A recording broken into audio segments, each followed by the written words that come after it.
Ethan Cole sat across from Martin Hale in the same office they had painted together 18 years ago. The walls were filled with awards, most of which Ethan had helped earn. He remembered how they started in a damp garage with second-hand computers and one shared dream. Now the company was worth millions, but it no longer felt like theirs. Martin's smile that afternoon was thin and practiced. Ethan could tell something was wrong even before the words came. "Ethan, you've become expensive," Martin said, trying to sound casual. "We have to make some tough decisions." Ethan blinked, not understanding at first. Expensive. He had given half his life to this place. He trained every engineer who walked through the door, built the systems, saved projects that should have failed. He wasn't just an employee, he was part of its bones. He thought maybe Martin was joking, but then Martin looked down at his papers and couldn't meet his eyes. "So that's it?" Ethan asked quietly. "After everything?" Martin sighed, pretending it hurt him too. "It's not personal. You know how it is. The board wants to cut costs. We'll be fine, Ethan." Ethan stood up slowly. He wanted to say 1,000 things, but his throat tightened. The words wouldn't come. He walked out of the office, past faces he'd known for years, people he had guided and protected. Nobody met his eyes. That silence said more than any goodbye could. The next morning, his access card didn't work. He swiped it again and again, but the red light stayed firm. A young security guard came over, someone new. "Sorry, sir," he said awkwardly. "Your name's not on the list anymore." Ethan nodded, said nothing, and left the building. Driving home, he thought about the first day he met Martin. Two dreamers trying to make something that mattered. He remembered Martin's excitement back then, the way they'd worked side by side through nights that turned into mornings. Somewhere along the line, success had changed him. Ethan had seen it coming but ignored it, thinking loyalty would protect him. When he got home, Laura opened the door and saw the look on his face. She didn't need to ask. He sat at the kitchen table, staring at his hands. They were rough, scarred from years of fixing what others broke, from working late because he believed it would make a difference. Now, all that effort meant nothing. That night, he couldn't sleep. He kept hearing Martin's voice, smooth, polite, empty. The words "too expensive" echoed like an insult. He thought about the younger engineers who called him a mentor, about the systems he had built that still ran the company. He realized that everything still standing inside that building was his work, his mind, his years. Yet he had been erased overnight. By dawn, Ethan knew one thing. This wasn't just a firing. It was a betrayal. And betrayals, he thought quietly, always came with consequences. It was a Friday afternoon when Martin called Ethan into his office. The sun outside was fading through the blinds, leaving stripes of light across the carpet. Ethan thought it was another routine meeting about the new project schedule. He carried his notebook, the same one filled with sketches and diagrams that had saved the company more than once. When he stepped in, Martin stood near the window with his hands in his pockets and that polished smile Ethan had started to distrust over the past few years.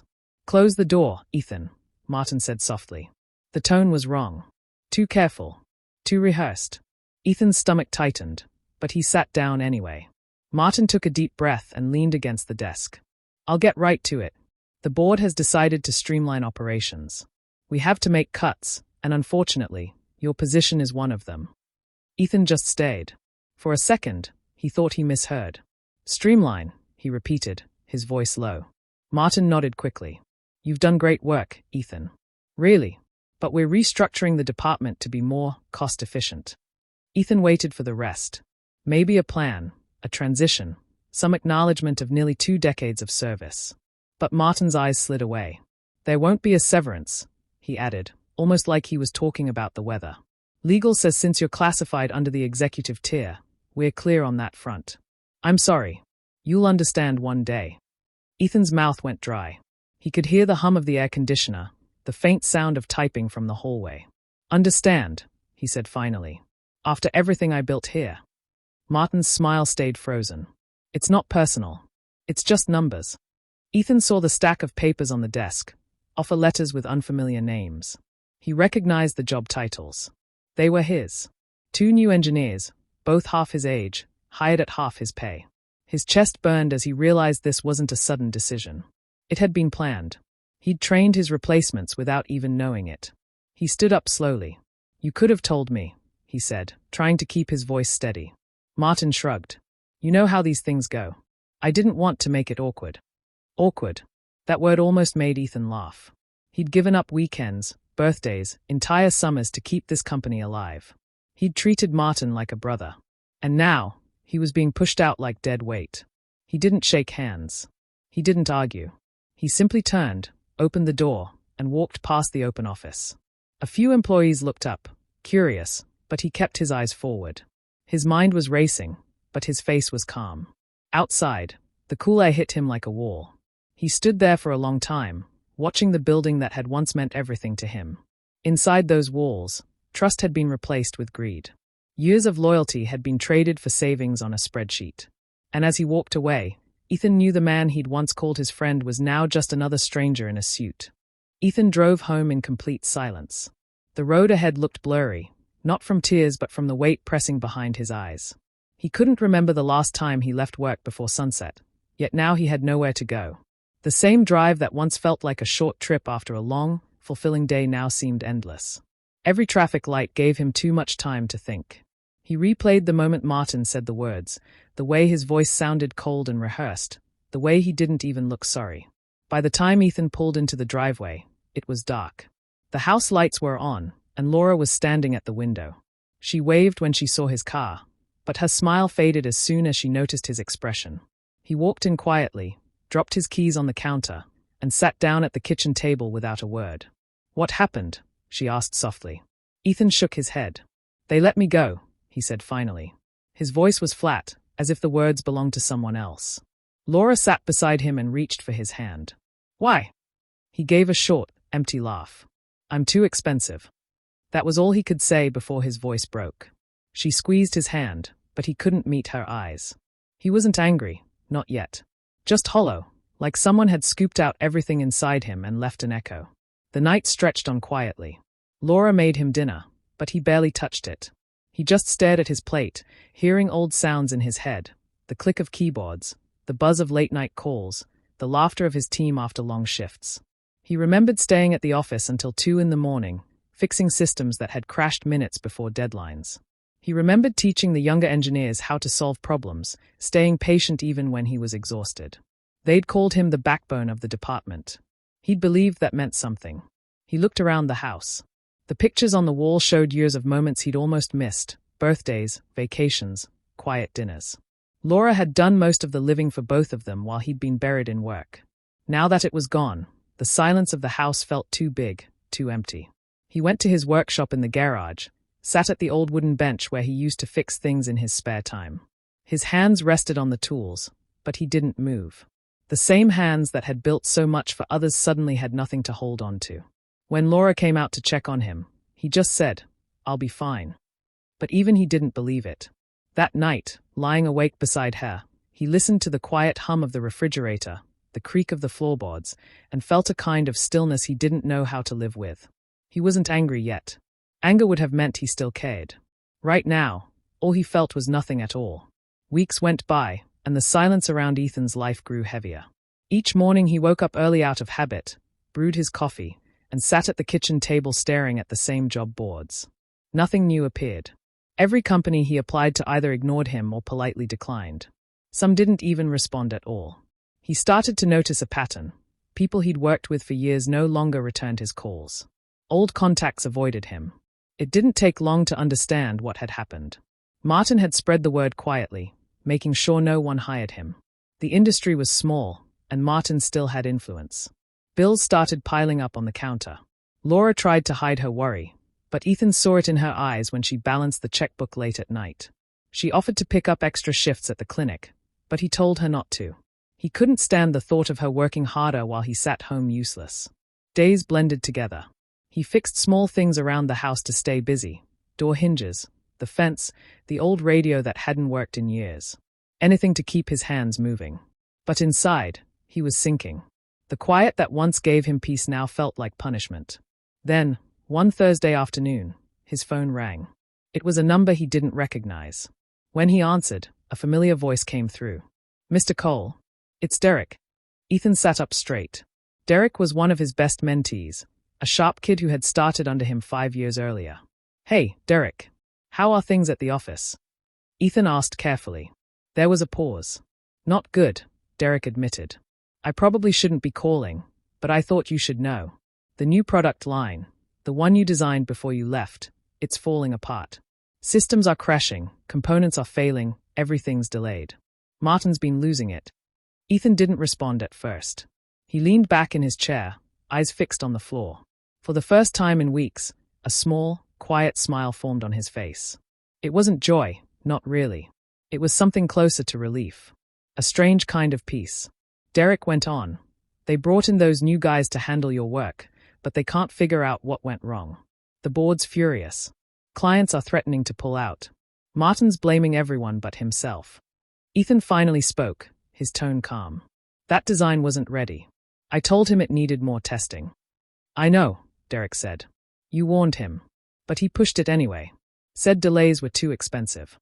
After the call ended, Ethan sat there for a long time, staring out the window at the grey sky.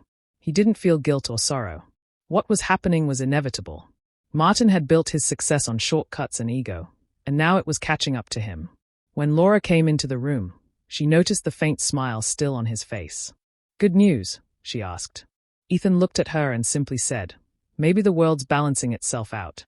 It was the first time in weeks he didn't sound defeated. Something inside him had shifted, a small spark of life, a quiet sense that justice had finally started to move. Ethan didn't celebrate when he heard about the company's problems. He didn't tell anyone or post anything. He just sat quietly in his workshop that night, surrounded by stacks of old notebooks, sketches, and blueprints. The smell of pencil lead and machine oil brought back memories of long nights spent building something he believed in. Those notes were his life's work, every detail of the systems that made the company successful. He had kept them all, his real versions, not the simplified copies Martin had rushed him to submit before the launch.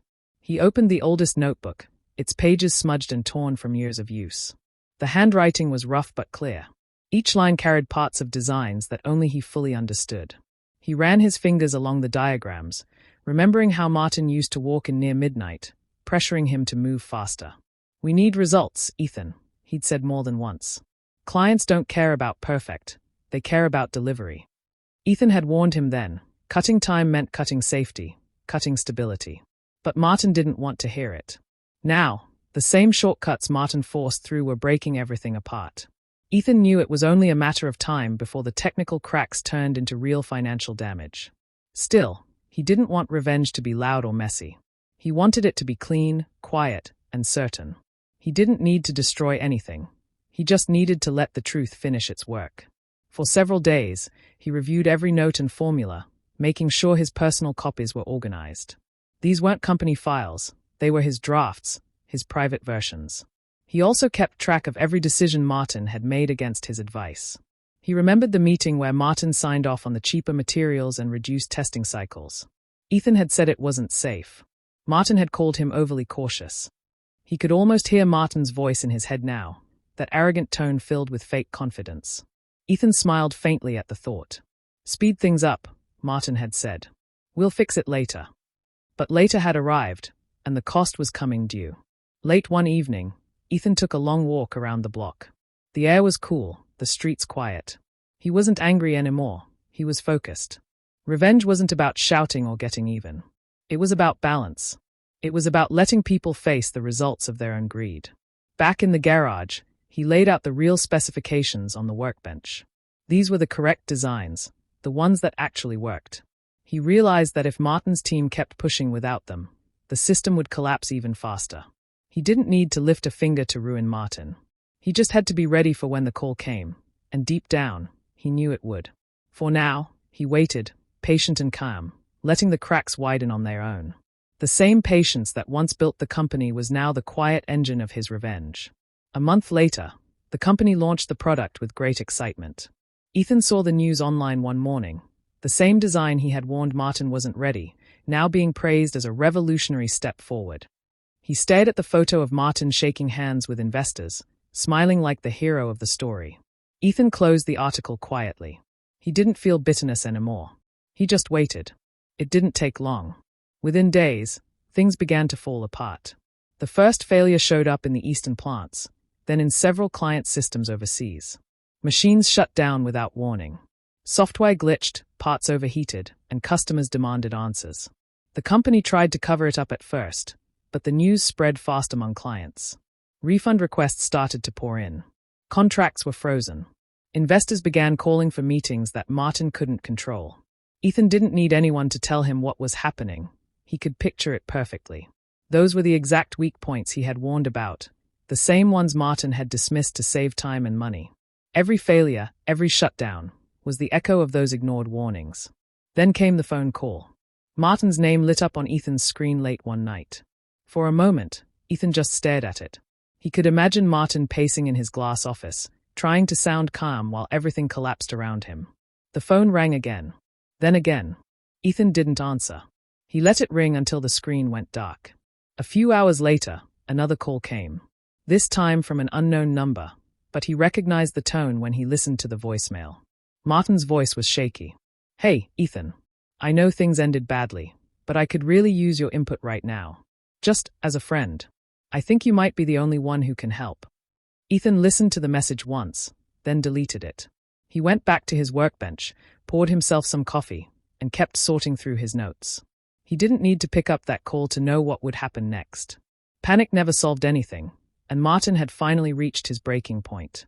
By the end of the week, the company's production had completely stopped. Their biggest client announced a suspension of all contracts, and news outlets started reporting the story. Martin was seen leaving the office building late at night, avoiding cameras.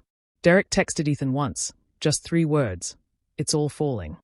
Ethan looked at the message and set his phone down. He didn't feel triumph, only quiet confirmation. The truth had caught up, just as he knew it would. That evening, as rain tapped softly against the window, the phone rang again. Martin, one more time. Ethan let it ring. He took a slow sip of coffee and watched the light fade from the room. For years, Martin had made him wait for decisions, for recognition, for respect. Now, it was Martin's turn to wait, trapped in the mess he created. Ethan didn't say a word. He just let the silence do the talking. Ethan finally answered Martin's call on a quiet Tuesday morning. The house was still, and the coffee in his cup had gone cold. He'd ignored so many calls by then that he expected this one to be no different, but something inside told him it was time. When he picked up, there was a long pause before Martin spoke. "Ethan," Martin said, his voice low and shaky. "Thank God. I wasn't sure you'd answer." Ethan didn't reply right away. He could hear the noise in the background, voices, phones ringing, the sound of a company in crisis. Martin sounded smaller than he remembered, like the weight of everything had finally settled on him. "I need your help," Martin said quickly. "The product's failing everywhere. Clients are furious. We've lost almost everything.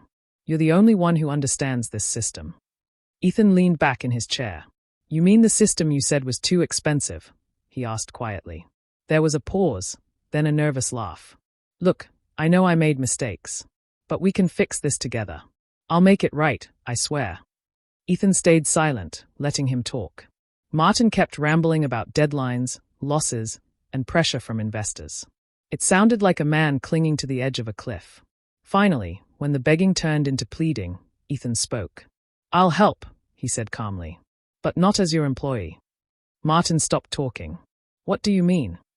"I'll come in as an independent consultant," Ethan said. "Full creative control. I decide how things are done. And I don't work cheap anymore. My rate is triple what you paid me before." There was a stunned silence on the other end.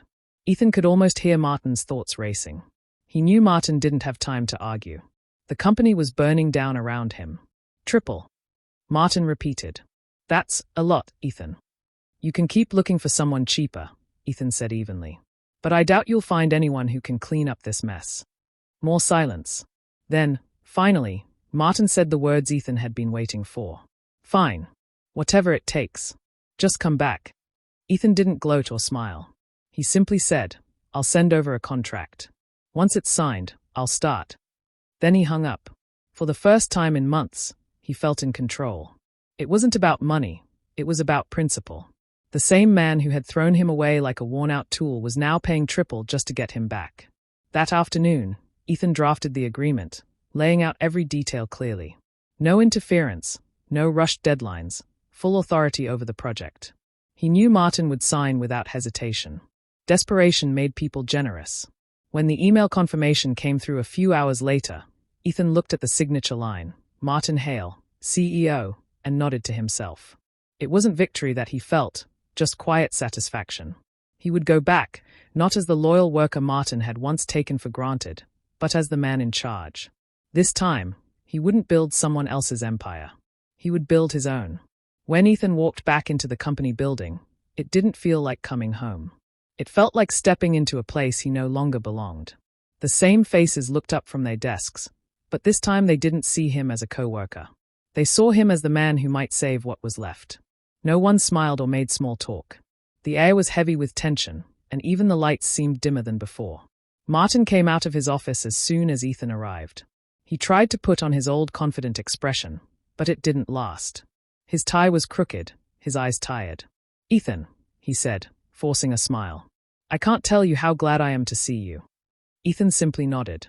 "Let's get to work." He didn't waste time. Within hours, he had gathered a small team, the few engineers he still trusted, including Derek, who joined him the moment he called. Together, they reviewed the mess the others had made. Files were incomplete, systems were patched with temporary fixes, and critical data was missing.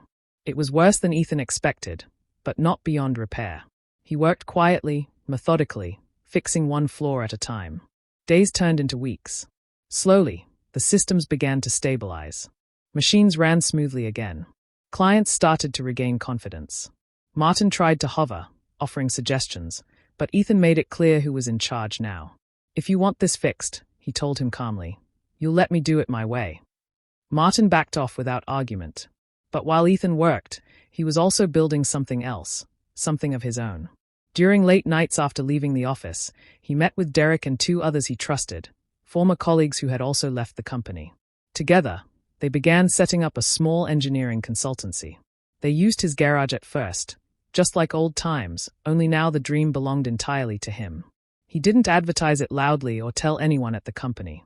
Quietly, they built their brand, worked on proposals, and reached out to contacts who respected Ethan's work. Within a few weeks, they signed their first major client, a manufacturing firm that had heard about the problems at Martin's company and wanted Ethan's expertise instead. The payment from that deal alone was more than enough to get their small office started. Back at the company, Martin was starting to relax again, thinking the storm had passed. He even tried to take credit during meetings, talking about how he had brought Ethan back to save the company. Ethan didn't react. He let Martin talk, knowing the truth would show soon enough. Each day, as Ethan left the building and drove to his new office, he felt lighter. The old bitterness was fading. He wasn't there for revenge anymore. He was there to finish what he'd started and move on. By the end of the month, the systems were back to full strength. Martin's company was safe, for now. But Ethan knew this was the last time he'd ever build something for someone else. The next time, it would be his name on the door, not Martin's. And this time, no one could take it away. The crisis was finally over. The systems ran smoothly again, and the clients were starting to trust the company once more. The panic that had filled the halls for weeks began to fade, replaced by cautious relief. People started smiling again, whispering about how Ethan saved the place. Martin liked hearing that, though he never said Ethan's name out loud during meetings. He just stood in front of the team, pretending everything was back to normal, pretending he had guided the recovery. Ethan didn't correct him. He didn't need to. He knew the truth, and so did everyone who mattered. His part of the job was done, and the company was stable again. He had spent enough time there. His consultancy had other clients now, bigger projects, and his small team was growing fast. Every evening after leaving Martin's building, he drove to his own office, where the atmosphere was warm and alive, nothing like the cold silence of his old workplace. A week later, Martin asked to meet. Ethan expected it. He walked into the same office where he had been fired months ago, the same one where Martin had once told him he was too expensive. Now, Martin stood behind his desk, smiling like nothing had ever happened. "Ethan," he began, his tone smooth again, "I've been thinking. You've done amazing work. I'd like to bring you back permanently. We could offer a very reasonable salary, comfortable, stable, with benefits, of course." Ethan stayed quiet, watching him. Martin mistook the silence for hesitation and kept talking. "You'd have your old position, maybe even a small team under you again. What do you say? We could really use you here long term." For a moment, Ethan looked around the office. The framed certificates, the expensive furniture, the fake plants. Nothing had changed. It was still the same room where he'd been thrown away without a second thought. Only now, the roles were reversed. He reached into his folder and placed a single envelope on Martin's desk. "That's my resignation," he said calmly. Martin blinked. "Resignation? Ethan, you're not even on the payroll." "I'm ending the consultancy contract," Ethan replied. "The systems are fixed. You don't need me anymore." Martin frowned, trying to find the right words. "Come on, don't be dramatic. We can make a deal that works for both of us." Ethan smiled faintly, the same calm expression he'd had when he walked out months ago. "You couldn't afford me then," he said quietly. "You still can't now." For a few seconds, Martin just stood there, speechless. He looked smaller somehow, lost behind his fancy desk. Ethan turned and walked out, leaving the door open behind him. As he stepped outside, the air felt different, lighter. He wasn't leaving in anger this time. He was leaving in control. Martin's company would keep running for a while, but Ethan knew it would never be what it once was. He had taken with him the heart and the soul that built it. And this time, he wasn't walking away empty-handed. He was walking toward something better, something that was finally his. Months passed, and life finally began to feel steady again. Ethan's small company had grown faster than he ever imagined. What started as a few late nights in his garage was now a bright, organized office filled with energy and laughter. Derek managed the new hires, and the team worked with respect and pride. Every contract they signed came from trust, not shortcuts. Every client came through word of mouth, built on the reputation Ethan had earned the hard way. One morning, sunlight poured through the wide office window, landing on the framed blueprints that hung on the wall. They weren't just designs. They were reminders of everything Ethan had fought for. He stood by the window with a cup of coffee, watching his team working across the room. The hum of conversation, the clicking of keyboards, the calm rhythm of a place built on honesty. It was the sound of peace. Laura came by sometimes, bringing him lunch and teasing him about how he finally looked relaxed. She had seen him at his lowest, silent and hollow after losing everything. Now she saw a man who had rebuilt his life from the ground up. When she smiled at him, he finally felt he'd earned it. News about Martin reached him every now and then. First, there were rumors of layoffs, then whispers about lawsuits, and finally, a short article in the paper. Hale Technologies files for bankruptcy after failed restructuring. Ethan read it once, quietly, then folded the paper and set it aside. There was no satisfaction in it. Just a kind of quiet ending to a story that had gone as far as it could. He never spoke badly about Martin to anyone. When people asked what had happened, he just said, it ran its course. Deep down, he knew that revenge hadn't given him peace, work had. Building something honest, something that reflected who he was, had filled the empty space that anger once occupied.